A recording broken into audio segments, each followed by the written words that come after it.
Hello darling, iyi minsi ni myinshi ngushakaga kwama, gusa njyewe ndihanganiye byanze ndapfusha nkataha. Si ibintu bya pressure, mbura ukuntu mbigenza nkifunga nkataha. Gusa nawe urabizi icyo umutima ushaka umuntu arihangana. Everyday uba uri busy, cy'amasiri ntuyabona. Uramutse my time nakwama papanga.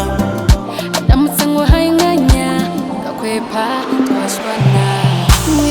Everyday mbamuze buri munsi kuri job, naho mboneye umwanya umunaniro ukamfata. Gusa ubu twapanga tutari bize twapanga, ubu nakwitanga kuko n'ibintu ndabitanga. Sinkubesha ukubura umwanya, buri munsi mba mfite ubushake.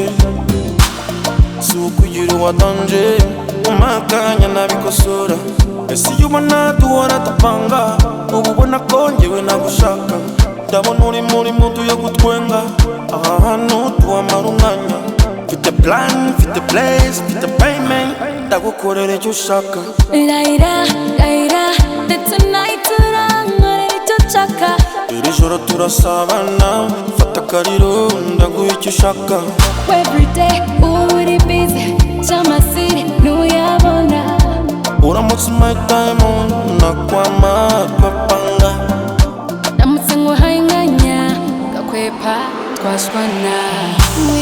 Everyday mbamuze buri munsi kuri job, naho mboneye umwanya umunaniro ukamfata. Gusa ubu twapanga tutari bize twapanga, ubu nakwitanga kuko n'ibintu ndabitanga. Sinkubesha ukubura umwanya, buri munsi mba mfite ubushake.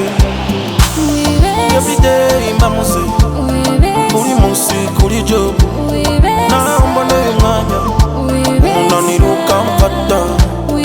Gusa ubu twapanga tutari bize twapanga, ubu nakwitanga kuko n'ibintu ndabitanga. Sinkubesha ukubura umwanya, buri munsi mba mfite ubushake.